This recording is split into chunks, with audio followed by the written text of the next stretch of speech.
అందరికీ జై భీమ్.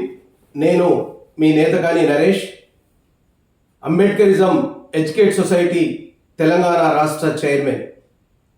మిత్రులారా, 30 ఏళ్లుగా ఏబిసిడి వర్గీకరణ పేరుతో ఉద్యమాలు చేస్తున్నటువంటి సందర్భం, దానికి ఈ మధ్యకాలంలో ఒక ముగింపు పడింది.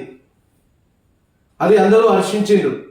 సరే, అక్కడో ఇక్కడో అసంతృప్తులు ఉన్నప్పటికీ కూడా ఒక 30 సంవత్సరాల ఈ సుదీర్ఘ పోరాటానికి ఒక తెర దించిండ్రు అనే భావించినటువంటి సందర్భంలో ఈ మధ్యకాలంలో మందకృష్ణ గారు మళ్ళీ తిరిగి మరల మీద రెచ్చిపోతా ఉన్నాడు. ఎందుకంటే ఆయన 30 సంవత్సరాల పోరాటం బూడిదల పోసిన పన్నీరు అయిపోయింది. ఆయన వ్యక్తిగతంగా ఆయన స్వార్థ ప్రయోజనాల కొరకు, పేరు ప్రఖ్యాతుల కొరకు ఉద్యమాన్ని మాదిగ దండోరా పేరుతోటి నడిపి అన్నిటికీ నేనే ఏకఛత్రాధిపత్యంగా ఓ రాజుగా ఉద్యమాన్ని తన గుప్పిట్లో పెట్టుకొని వర్గీకరణ ఉద్యమాలు చేసిండు. సంతోషం. మరి వర్గీకరణ విజయవంతమైంది కదా. వర్గీకరణ మరి రేవంత్ రెడ్డి గారు చేసిండు కదా. మరి ఎందుకు ఇంకా మాలల మీద పడి ఏడుస్తా ఉన్నావు నువ్వు? ఒకటే బాధ నీది. ఇవాళ Revanth Reddy is a great CM. ఎందుకంటే ఒక్క షాట్ 2 బర్డ్ అన్నట్టుగా ఒక్క దెబ్బతోటి 2 పిట్టెలు కొట్టిండు. ఒకటి, టోటల్గా మాదిగ సమాజం ఉన్నటువంటి 32 లక్షల హృదయాల్లో ఇలా ఆయన ఒక దేవుడై నిలిచిపోయిండు. ఆ దెబ్బతోటి మందకృష్ణ 0 అయిపోయిండు. దాన్ని జీర్ణించుకోలేనటువంటి మందకృష్ణ మాలల పైబడి ఏడుస్తున్నాడు. అన్నా మందకృష్ణ, అన్న ఎడిపోయినా నీ లక్షల డప్పుల మూతలు. మరి వర్గీకరణ అయ్యింది కదా. మరి 1,00,000 డప్పులతో విజయ సంబరాలు చేసుకోలే కదా. మరి ఎందుకు చేసుకోవట్లేదన్నా? ఎందుకు వాయి వేసినావన్నా? అంటే ఏబిసి వర్గీకరణ కావడం నీకు నిజంగా ఇష్టం లేదు. నీకు నిజంగా ఇష్టం లేదు కాబట్టే ఇవాళ 1,00,000 డప్పులను వాయిదా వేసినావు. ఎందుకంటే ఆ క్రెడిట్ అంతా మన రేవంత్ రెడ్డి గారు వేసుకపోయిండు. దాంతో దిక్కుదేచినటువంటి పరిస్థితులు కొట్టుమిట్టాడుతున్నటువంటి మందకృష్ణ ఏం చేయాలో పోలుబోక ఇవాళ కొత్త రాగం ఎత్తుకొని మాలల మీద పడి, అన్న పద్మశ్రీ అవార్డు వచ్చిందన్న నీకు. పద్మశ్రీ అవార్డు ఇది జాతీయ స్థాయిలో ఒక అత్యున్నతమైనది. సరే, ఇంతకాలం నువ్వు ఏం మాట్లాడినా కానీ ఓ పెద్దగా పట్టించుకోరు. కానీ ఇలా నువ్వు ఒక జాతీయ అవార్డు గ్రహీత అంటే భారతదేశానికి తలవంపులు తెచ్చే విధంగా ఒక కుల నాయకుడిగా నీ ప్రవర్తన ఉండకూడదు. నువ్వు ఈ దేశంలో ఉన్నటువంటి సబ్బండ వర్గాలకు ప్రాతినిధ్యం వహించాలి. అలా కాకుండా ఒక మారణ వల్లే పడి ఇంకా ఎంతకాలం ఏడుస్తావు? ఇవాళ తెలంగాణ రాష్ట్రంలో ఉన్నటువంటి మాదిగ ప్రజలందరూ కూడా సంతోషంగా ఉన్నారు, సంబరాలు చేసుకుంటా ఉన్నారు. ఇవాళ నీ యొక్క ఒంటెద్దు పోగడలతోటి ఇవాళ నీకు రావాల్సినటువంటి విజయం వాస్తవంగా నీ పోరాట విజయమే. దీన్ని ఎవరు కాదన్నా, ఎవరు అవునన్నా కాదన్నా ఖచ్చితంగా అది మందకృష్ణ మాదిగా మీరు చేసినటువంటి పోరాటం. అది ఏది ఏమైనా ఖచ్చితంగా ఆ విజయం మీకు రావాలి. కానీ నీ 1,00,000 డప్పులతోటి ఆ కార్యక్రమానికి భయపడ్డటువంటి రేవంత్ రెడ్డి గారు మేఘాల మీద ఏబిసిడి వర్గీకరణ చేసిండు. సోనియా గాంధీ తెలంగాణ రాష్ట్రం ఆంధ్రప్రదేశ్లో పోయినా పర్వాలేదు, కానీ తెలంగాణలో కాంగ్రెస్ ప్రభుత్వం వస్తుంది అనుకోని తెలంగాణ ఏ విధంగానైతే ఇచ్చిందో, రేవంత్ రెడ్డి గారు కూడా మాలలు నష్టపోయినా పర్వాలేదు, మాదిగలకు న్యాయం చేయాలి, మాదిగల ఓట్లు మాకు కావాలి అనే ఉద్దేశంతో మాదిగల హృదయాలు దోచుకోవాలి అని చెప్పేసి ఆయన ఏబిసిడి వర్గీకరణ చేసిండు. సరే, మాలలు ఎవరు తృప్తిగా కొంతమంది ఉన్నారు, కొంతమంది లేకపోవచ్చు. అయినా ఇవాళ మాల సమాజం కానీ, మాల మేధావులు కానీ, ఇటు మాదిగ మేధావులు కానీ అందరూ కూడా ఇలా సంబరపడుతున్నారు. అంతో కొంత మరి ఒక కార్యక్రమం జరిగేటప్పుడు ఒక విషయం చెప్తాను నేను. ఒక ప్రాజెక్టు నిర్మాణం జరగాలి. ఒక ప్రాజెక్టు నిర్మాణం జరిగినప్పుడు కొంతమంది నష్టపోతారు. ఒక 10 మంది నష్టపోతే 1000 మందికి లాభం అవుతుంది. ఒక ప్రాజెక్టు నిర్మాణం అయితే ప్రాజెక్టులో కొంతమంది భూములు కోల్పోతారు. అంత మాత్రాల చేత మరి ప్రాజెక్టు మనం తప్పు పట్టలేదు. కానీ అందరికీ న్యాయం జరగదు కృష్ణన్న. ఎంత స్వార్థపరుడు అన్నను 12% ఇంకా కావాలని కొట్లాడతావా? ఇవాళ 32 లక్షల మంది మాదిగలు ఎస్ సారు మాకు 9%. మరి మన శత్రువులు అన్న నీకు మాలలకు ఒక 5%. ఎస్ ఇంకా ఎందుకన్నా మాలల మీద వాడు ఏడుస్తావు? ఇది పద్ధతి కాదు. నువ్వు ఒక పద్మశ్రీ అవార్డు గ్రహీతవు, అందరినీ సమపాలన చూడాలి. ఎందుకంటే ఇలా నెత్తిన పాలు పోసినావు నువ్వు. రేవంత్ రెడ్డి నెత్తి మీద పాలు పోసినావు. ఇలా అందరూ ఎక్కడ చూసినా రేవంత్ రెడ్డి మీద రేవంత్ దేవుడని కొలుస్తా ఉన్నారు. దాంతో నీ ఉనికిని కోల్పోయినవి తెలంగాణ రాష్ట్రంలో. ఇక ఈ మధ్య కాలంలో కొత్త రాగం ఎత్తుకున్నావు. ఇంకొక రాజకీయ బ్రోకర్ ఎవరు? నేతకాని వెంకటేష్ ఎంపీ. అయా వెంకటేష్, అసలు నీకు బుద్ధి ఉందా? సన్నాసి, 5 సంవత్సరాలు నువ్వు ఎంపీగా ఉన్నావు కదా. నువ్వు 5 సంవత్సరాలు ఎంపీగా ఉన్నావు, టీఆర్ఎస్లో ఉన్నావు, కేసీఆర్కి అత్యంత అనుసంధానంగా ఉన్నావు కదా. మరి ఏం పొడిచినావు చెప్పు? ఏం పొడిచినావు నేతకాని వాళ్ళకు? ఏం సాధించినావు నేతకాని వాళ్ళ గురించి? ఎన్నడమైనావు? ఎన్నడనే నేతకాని వాళ్ళ గురించి నువ్వు పార్లమెంట్లో ప్రశ్నించినవా? ఎన్నడనే నేతకాని వాళ్ళ గురించి, నేతకాని వాళ్ళు పోరాడుతున్నటువంటి నేతకాని వాళ్ళ కష్టాల మీద మరి వాళ్ళ గురించి ఎప్పుడన్నా మాట్లాడినవా? 5 సంవత్సరాలు సుఖభోగాలను అనుభవించినావు కదా ఢిల్లీలా. ఇవాళ గుర్తుకొచ్చిందా నీకు? ఇవాళ గుర్తుకొచ్చిందా నేతకాని వాళ్ళు? ఒక రాజకీయ బ్రోకర్, ఒక రాజకీయంగా వివేక్ని ఎదుర్కోలేక నాకు మళ్ళీ భవిష్యత్తులో నేను ఎంపీ అయితేనో మరి ఎమ్మెల్యే కాకుండా పోతానో, వీళ్ళు ఎదిగిపోతున్నారు తండ్రి కొడుకు తాత అని.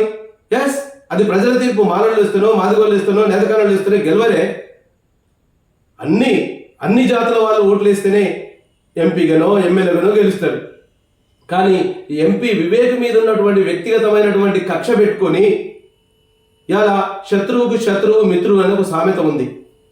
ఎస్, మందకృష్ణకి శత్రువు కూడా వివేకు, నేతగా వెంకటేశ్వర శత్రువు కూడా వివేకు కదా. మీరిద్దరు కలిసి దొందు అన్నట్టుగా ఇక ఏం చేయాలి? బదనాం చేయాలి, బట్ట కలిసి మీదైనా వివేక్. అరే వివేక్కు ఎస్సీ కమిషన్కు ఏం సంబంధమైన బుద్ధి ఉందా వెంకటేష్? 5 సంవత్సరాలు పార్లమెంట్లో ఉన్నావు కదా, వివిధ చట్టాలను చూసినావు కదా. ఎవరన్నా సుప్రీంకోర్టు, మన హైకోర్టు ఆయన ఇచ్చినటువంటి నివేదిక అసలు వివేక్ ఏం సంబంధం? ఏ కులాలను చేర్చాలనేటటువంటిది కమిషన్ చూసుకుంటుంది, ప్రభుత్వం చూసుకుంటుంది. ప్రభుత్వంలో మంత్రి అవివేకమేనా? బుద్ధి ఉందా నీకేమైనా? ఇది పద్ధతి కాదు. నీ పద్ధతి మార్చుకో. నువ్వు ఆయన మీద వ్యక్తిగత ఖచ్చితంగా తీసుకొచ్చి నేతకాని కులానికి రుద్దకు. నేతకాని కులాలు కూడా సోదరుడు మన మీటింగ్ పెట్టిరు. ఎస్, ఇలా వివేక్ వెంకటస్వామి బాజాప్తా చట్టసభలలో నేతకానీలకు కార్పొరేషన్ ఇవ్వాలి అని అడిగిండు. ఏడబైనా నువ్వు 5 సంవత్సరాలు మరి ఎన్నడైనా నేతకానుల గురించి అడగలేదే. హులియదాసర్లు ఎక్కడ పోయారు? హులియదాసర్లు ఎస్ మొదటి నుంచి కూడా ఈ కమ్యూనిటీలోనే ఉన్నారు. అసలు నీకు తెలుసా? అసలు హైకోర్టు ఏం చెప్పింది? అసలు లెక్క ప్రకారం ఓపెన్గా మాట్లాడాలంటే ఈ యొక్క రాష్ట్ర చట్టం చేసినటువంటి వర్గీకరణ చట్టం ఏదైతే ఉందో అది నిలబడదు. ఖచ్చితంగా 3 నాళ్ళ ముచ్చటే. ఇది 3 నాళ్ళ ముచ్చటే. బాజాప్తా వర్గీకరణ, సామాజిక వర్గీకరణ అనేటటువంటి సిద్ధాంతంలో మొట్టమొదలు హైకోర్టు ఏం చెప్పిందో తెలుసా మీకు? జనాభా ప్రాతిపదికన వర్గీకరణ జరగదు. ఇంపీరియల్ డేటా ఆధారంగా జస్టిస్ చంద్రచూడ్ గారు చేసినటువంటి వాళ్ళ యొక్క 7 సభ్యుల ధర్మాసనం చాలా స్పష్టంగా చెప్పింది. ఇప్పటి వరకు ఎవరైతే రిజర్వేషన్ ఫలాలను కానీ విద్య, ఉద్యోగ, రాజకీయ, ఆర్థిక ఫలాలు అనుభవించలేదో ఆ కులాలను ముందు వరుసలో పెట్టండి అని చెప్పింది. మరి పెట్టిందా? 57 కులాలు ఇప్పటి వరకు పెట్టలే. మరి ఇవాళ 57 కులాలను ముందు వరుసలో పెట్టాలిగా. బిగా 57 కులాలను పెట్టి, బిలో సిలో మాదిగలు పెట్టి కొంచెం అత్యధికంగా లబ్ధి పొందినటువంటి డీలే పెట్టాలి కదా. అట్లా జరిగిందా? అట్లా జరగలే. మరి వాళ్ళ కమిషన్ ఏ నిర్ణయాలు తీసుకురో అది సామాజికంగా సాంస్కృతికంగా మరి ఉన్నటువంటి అనుబంధాలకు అనుగుణంగా మాత్రమే వాళ్ళని ఆ గ్రూపులలో చేర్చడం జరిగింది.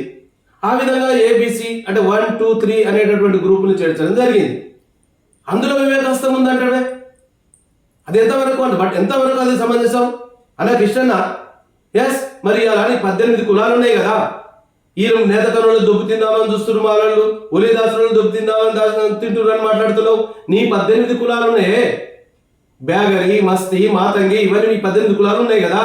మరి వాళ్ళు నీ మాదిగలతో పోటీ పడగలుగుతారా? ఎందుకన్నా అంత స్వార్థం? ఎస్, మాదిగలకు సపరేట్ గ్రూప్ పెట్టి నీకు అంత దమ్ముంటే 57 కులాలను 2 గ్రూపుల్లో పెట్టి ఎస్ నీ మాటకు విలువ ఉంది కదా, నీ మాటకు రవీంద్ర రెడ్డి భయపడతాడు కదా. నిజంగా నువ్వు ఇలా కొత్త రాగం ఎత్తుకున్నావు. ఇక మళ్ళీ ఏముంది, ఇక ఉన్నారు ఏదో మళ్ళీ ఈయన వేసుకున్నావు, విఠల్ వేసుకున్నావు, తర్వాత పృథ్వీరాజన్ వేసుకున్నావు. ఏదో మా పాత మాదిగలు ఇవ్వలేరు. ఆ గుంపంతా ఎడిపోయింది. నిన్న మొదదాకా నీ వెన్నంటి ఉండి నీ వెన్ను తట్టి నీ ప్రెస్ క్లబ్ లో ఉన్నటువంటి వాళ్ళు ఇలా రేవంత్ రెడ్డి గారి దగ్గరికి ఎందుకు తీసుకోపోలేకపోయినావు నువ్వు ఇలా? అంటే నీ ఏకపక్షాన్ని ఎవరు కూడా నేను సమర్థించట్లే. అందుకనే మళ్ళీ కొత్త నాయకులు ఎమ్మడి పెట్టుకొని పోయినావు. మళ్ళా మాలల మీదనే మాలలు తింటున్నారు, మాలలు తినే మాదిగోలు. మీ 18 గ్రూపుల ఈ 18 గ్రూపులు అందరికి ఉద్యోగాలు వస్తాయా? మీ దగ్గర ఉన్నటువంటి మీ బి గ్రూప్ లో ఉన్నటువంటి ఎవరైతే మిగతా 17 కులాలు మాదిగలతో పోటీ పడగలుగుతారా? మరి ఎట్లా ఉంచున్నావు నువ్వు? వాళ్ళకి ఎట్లా న్యాయం చేయగలుగుతావు? అందుకనే నీకు నిజంగా దమ్ము, ధైర్యం, నీతి, నిజాయితీ ఉంటే కృష్ణన్న ఎస్ మేము కూడా స్వాగతిస్తాం. ఆ 57 కులాలను 57 కులాలను ముందు వరుసలో పెట్టండి. సీల నువ్వు ఉంటావా, సీల మాలను ఉంచుతావా, డీల మాలను ఉంచుతావా, అది కూడా నువ్వే తీసుకో. ఆ నిర్ణయం కూడా నువ్వే తీసుకో. అరే ఒక పెద్ద పాత్ర పోషించన్నా, నీకు ఒక పద్ధతి వచ్చింది. ఎస్ ఇప్పుడు కూర్చోబెట్టి అయిపోయింది. ఎవ్వడు ఆపలేడు దీన్ని. నువ్వు నీ విజ్ఞాపన పత్రాలు రేవంత్ రెడ్డికి ఇచ్చినా ఇది ఇట్లనే కొనసాగుతుంది. ఎస్ ఇప్పుడు నువ్వు ఎవరి దగ్గరికి పోవాలి? మళ్ళీ మన సోదర వర్గమైన మానవుల దగ్గరికి రా, అడు మిత్రమా అయిపోయింది, ఏం జరిగిందో జరిగింది, ఇప్పుడు కాదు మనం ఇట్లా చేద్దాం. ఎస్ ఆ 57 కులాలని ముందు వరుసలో పెడదాం, మిగతా కులాలని ఇటు పెడదాం. అరే పంబాలలో దోసుకొని తింటున్నారు. పంబాలలో 10 ప్రొఫెసర్లు ఉన్నారు. ఇది ఎక్కడే మళ్ళీ పంబాలను మట్టుబడి మాలను వదిలిపెట్టే పంబాలను ఉంటారు. ఎందుకంటే గడ్డ చక్రపాణి ఎమ్మటి వాడు ఆయన ఎమ్మటి పడ్డావు, అదైపోయింది. మొన్నటిదాకా కడియం శ్రీ ఎమ్మటి పడ్డావు, అదైపోయింది. ఇప్పుడు ఇలా దామోదర రాజనరసింహ ఎమ్మటి పడ్డావు. నువ్వు ఎవరిని వరిసినావన్నా? ఎవరిని వరిసినావు? అందరూ నీ ఎమ్మటి పాడాలి, నీ పాట మందకృష్ణ మాదిగా పాటే పాడాలన్నా? సరే పాడించుకో. ఇలా మావాడు ఉన్నాడు నేతకాని వెంకటేష్. ఇక నీకైతే అసలు భజన భక్తరామదాసు ఆ గుడిగడి తట్టే ఉంది నీకు కూడా. ఇది పద్ధతి కాదు. పెద్దరికం వహించండి. మీరు పద్మశ్రీ వచ్చింది, మీకు పద్మశ్రీ వచ్చినందుకు మీకు ధన్యవాదాలు, కృతజ్ఞతలు, అభినందనలు. కానీ ఇక మా మాలల దగ్గరికి రాకన్నా, మా మాలల పైన ఇక మీరు కక్ష పెంచుకో దయచేసి. అందుకనే ఐక్య ఉద్యమాలు చేద్దామంటే ఐక్య ఉద్యమాలు రెడీగా ఉన్నావు. నువ్వు ముందు వరుసలో ఉండు. మనం రాజ్యాధికారం ప్రయాణిద్దాం. కాబట్టి ఆ విధంగా ఉండకుండా ఇంకా మళ్ళీ పాడిందే పాట పాసపడ దాసరని మాదిగలు దూసుకురు, మా మాలలు దూసుకురు అని వివేక వెంకట స్వామి వెంబడపడడం, వాళ్ళ కొడుకు వెంబడపడడం ఇది పద్ధతి కాదు. ఇది ఎందుకంటే ఇది 3 నాళ్ళ ముచ్చటే. ఎందుకంటే మన ఒలిదాస సోదరులు ఉన్నాడు అలా ఈ బైరి వెంకటేశ్వరుడు పోయిన 57 కులాలకు చెందినటువంటి మరి ఎందుకు వెంబడి పెట్టకపోలేదు నువ్వు? బైరి వెంకటేశ్వరుడు కదా, ఎందుకు ఆయన నీకు భజనేయుడు? బైరి వెంకటేశ్వరు నీకు భజనేయుడు కాబట్టి ఆయన తీసుకోపోలే. ఇవాళ 57 ఉపకులాలు బైరి వెంకటేష్ ఉన్నాయి, ఆయన వెంబడే ఉన్నారు. వాళ్ళు ఇవాళ సుప్రీంకోర్టు పోతా అంటున్నారు. ఇది నిలబడదు. సుప్రీంకోర్టులో చాలా స్పష్టంగా చెప్పారు. సుప్రీంకోర్టు ఏం తీర్పు చెప్పిందంటే గణాంకాల ఆధారంగా, ఒక్క నిమిషం మీకు చెప్తాను. టిఎస్ ప్రభుత్వం ప్రతిపాదించినటువంటి వర్గీకరణలో రిజర్వేషన్ ఉద్దేశం ఏంటంటే ఎవరైతే అట్టడుగున ఉన్నటువంటి ప్రజలున్నారో ఆ అట్టడుగున ఉన్నటువంటి వాళ్ళని ముందు వరుసలో చేర్చాలని చాలా స్పష్టంగా సుప్రీంకోర్టు తీర్పు చెప్పడం జరిగింది.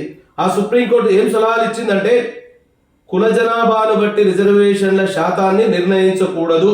అందులో ప్రధానమైనటువంటి సూచన. అదేవిధంగా గణాంకాల ఆధారంగా ఏ కులం బాగా వెనుకబడి ఉందో అది అధిగమించడానికి ఎంత శాతం కేటాయించాలో అంతే కేటాయించాలి అని చాలా స్పష్టంగా చెప్పడం జరిగింది. ఇంకొక సూచన కాదు, వార్నింగ్ ఇచ్చింది సుప్రీంకోర్టు. 7 సభ్యుల ధర్మాసనం ఏమిచ్చింది అంటే ఎంపారికల్ డేటా ఆధారంగా ఈ వర్గీకరణ జరగాలి. లేకుంటే ఏదైనా రాష్ట్ర ప్రభుత్వం ఇందుకు భిన్నంగా రిజర్వేషన్ల శాతాన్ని కేటాయించడం జరిగితే కోర్టుకు రావచ్చని స్పష్టం చేసింది. న్యాయ సమీక్ష చేసి రిజర్వేషన్ శాతాన్ని నిగ్గు తేల్చాల్సి వస్తుందని ఘాటుగా వ్యాఖ్యానించింది సుప్రీంకోర్టు. అందుకే ఆ ఉద్దేశంతో ఆ బైరి వెంకటేష్ నాయకత్వాన రేపు ఈ 57 ఉపకులాలు వాళ్ళు సుప్రీంకోర్టులో పిల్లేయడం అని వాళ్ళు సిద్ధపడతా ఉన్నారు. వాళ్ళని అడగకుండా మాలనెమ్మడి పడతాం. మాలల పని అయిపోయింది. మాలలు మీ జోలికి మాలల ప్రయత్నం ఏం చేయం. ఆ ఉప వర్గీకరణ వాళ్ళే చూసుకుంటారు, ఉపకులాల వాళ్ళే చూసుకుంటారు. ఎందుకంటే వాళ్ళు తెలివిగల మొదట్లో మిమ్మల్ని నమ్మి మోసపోయారు. కృష్ణన్న ఏదో చేస్తాడు అనుకుంటారు. కృష్ణన్న వీళ్ళ గురించి కొట్లాడకుండా మాకు 12 కావాలి దాంతో వాళ్ళు అదురుకున్నారు. మామ ఎంతున్నా కృష్ణన్న మాదిగోలకు తప్ప ఉపకులాలకు చేయడనేటటువంటి నిర్ణయానికి వాళ్ళు వచ్చారు. ఏదో ఈ రాజకీయ బ్రోకర్ ఇప్పుడు నిన్ను అంటు పెట్టుకొని వివేక్ మీద ఉన్నటువంటి తీటతోటి నియమని తిరుగుతున్నాడు. కానీ మీరు నేతగాని వెంకటేశ్వర గారిని కూడా నమ్మాల్సినటువంటి పరిస్థితి లేదు. మరి మీరు ఎందుకన్నా ఇవాళ సీఎం ముఖ్యమంత్రి గారిని కలిసింది కదా, అసలు ఈ యొక్క షమీమ్ అఖ్తర్ రిపోర్ట్ని టేబుల్ చేయమని కానీ పబ్లిక్ డొమైన్లో పెట్టమని కానీ మరి మీరు ఎందుకు ప్రశ్నించట్లేదు, ఎందుకు అడగట్లేదు, ఎందుకు డిమాండ్ చేయట్లేదు? దయచేసి ఒకసారి ఆలోచించు. అది పెట్టమని అసలు వివేక్ రాసిండా, దాన్ని షమీమ్ అఖ్తర్ రాసిండా, రేవంత్ రెడ్డి రాసిండా, లేకపోతే ఉత్తమ్ కుమార్ రెడ్డి రాసిండా తెలుస్తుంది కదా. అది డిమాండ్ చేయకుండా మాలలో వివేక్ వెంకటస్వామి ఇది పద్ధతి కాదు. కాబట్టి ఇంకొకసారి మాలల పక్షాన మరి మాలలని కించపరిచే విధంగా, మాలని బదనాం చేసే విధంగా మీరు చేయకూడదని విజ్ఞప్తి చేస్తూ, ఖబర్దార్ బైరి వెంకటేష్, ఖబర్దార్. నీ రాజకీయ వ్యభిచారం, ఈ రాజకీయ రంకు ఎంతకాలం నిలబడదు. నువ్వు ప్రజలలో హీనమైపోతావు. నేతకాలంలో నిన్ను తరిమి కొడతారని తెలియజేస్తూ జై భీమ్.